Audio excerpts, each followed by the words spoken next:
Welcome to Scott's Money Tips, where you'll discover insider secrets on how to save time, energy, and money when buying, selling, refinancing, renovating, and maintaining your home.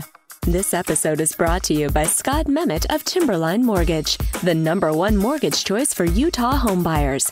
Now, here's your money tip. It's important to know what type of interest you're paying when you take out a mortgage. There are basically two types, but each of them is sometimes known by more than one name.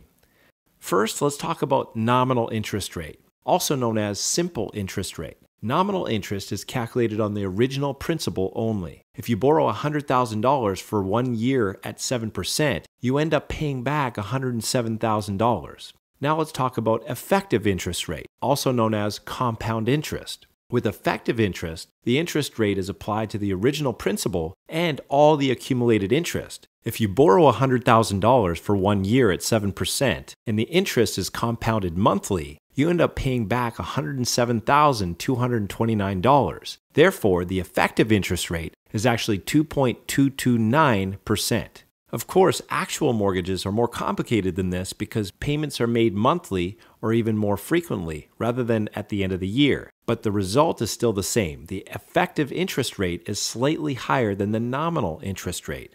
Most lenders will quote an annual percentage rate, or APR, which is the effective rate plus lender's fees, mortgage insurance, and other closing costs. If you find mortgage rate calculations confusing, and who doesn't, feel free to give us a call. We'd be happy to sit down with you, explain what you should be looking for, and make sure you get the lowest rate possible. For more information, call us today.